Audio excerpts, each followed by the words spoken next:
Hello everyone and welcome back to JAS Reviews. My name is James and today I am going to be talking about the new album from The Weeknd entitled After Hours. Now I haven't necessarily been the most familiar with The Weeknd in the past, but I have gotten to be a pretty big fan of him, especially around when the album Starboy came out. I really thought that was a really fun pop album with a lot of fun songs on it. The title track is great. False Alarm is quite simply one of his best songs he's ever made and one of my favorite pop songs of all time. I was very excited about this new album called After Hours, especially with the two really good lead singles. I enjoyed Heartless. I think it was a sort of classic Weeknd track, and it was just a lot of fun to listen to and really catchy. And then the second single, Blinding Lights, came out, and my expectations for this album got really high with that song. So how does the rest of After Hours hold up? Well, honestly, I think After Hours is a great album. In fact, it might be The Weeknd's best work to date. I think the album just works really well conceptually, especially with The Weeknd honing in on this idea of Los Angeles and how it's sort of his symbol for how people get corrupted mentally and physically.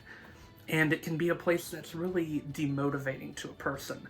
In fact, The Weeknd himself says throughout this album repeatedly that that LA is a place of a lot of hurt and a lot of pain for him, and it seems like a place that was just a crux for him not being able to fully invest in his relationships. Now, Alone Again starts off the album, and I think it gets you really compelled for what you're going to get for the rest of the release.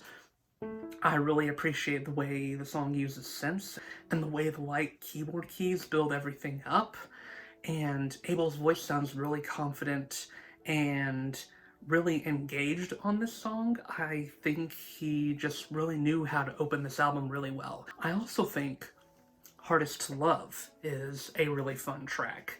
I appreciate how it's more upbeat and more got this thumping backing rhythm to it, which is sort of cleverly disguising the pretty heartbreaking content behind this song, which is Abel basically talking about how he thinks that he is the hardest person to love, and he doesn't understand how his ex could see him as anything else but hard to love.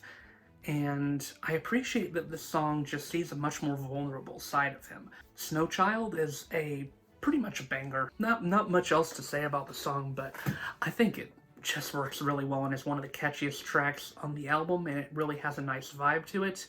Just perfect to listen to on a night drive. In fact, pretty much this whole album can be listened to on a night drive, but I think this song in particular just has that feeling to it. Now, I will say that the album really picks up with the song Escape from LA, which is one of my personal favorites on the album. I think this song is probably the most heartbreaking on this release, with how it's talking about this fracturing of a relationship, and this is where Abel really realizes that LA, or maybe LA symbolically, has broken this relationship with this girl beyond repair, and there's really no way to recover it, except Abel optimistically tries to think maybe if he leaves LA, he'll be able to find love in a different place rather than in this one that seems to just take away love constantly and seems to just be really not a good place for him mentally.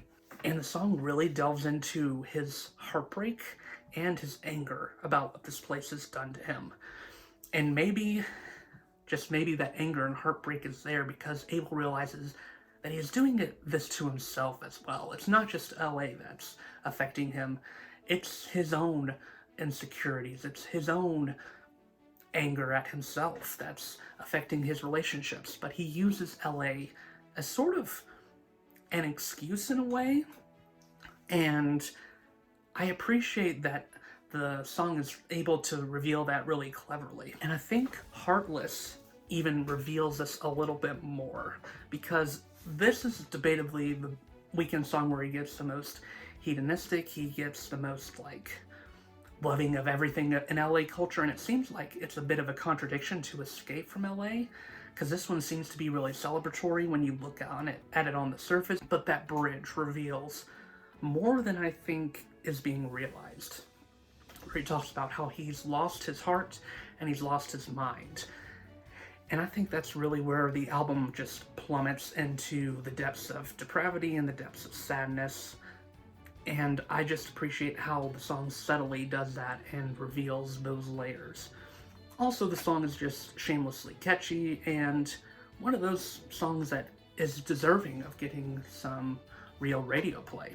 After Heartless, I think we've got like a huge streak of great tracks, all like 80s synth pop and all really fun. Faith is one of those tracks that uses like fun electronics and a real nice backing beat to it to deceive you into thinking this is a fun song.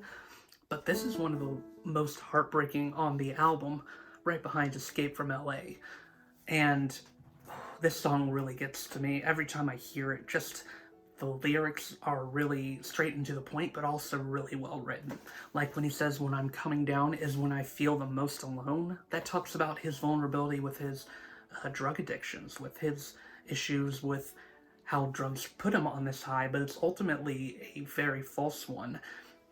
And when he talks about how he's losing his faith in his song, I don't think he's necessarily talking about a religious faith. He could be, but I think he's talking about more losing faith in the fact that he'll ever be able to find love or a legitimate relationship of any kind. And man, the song really taps into those emotions in a pretty somber way. And oh my goodness, the way this song transitions into Blinding Lights is so cool. It gives me chills every time I hear it.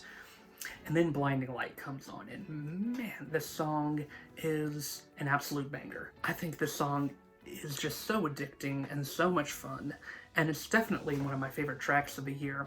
But of course, like with other songs on the album, once you look into the lyrics, they're pretty dark and pretty foreboding.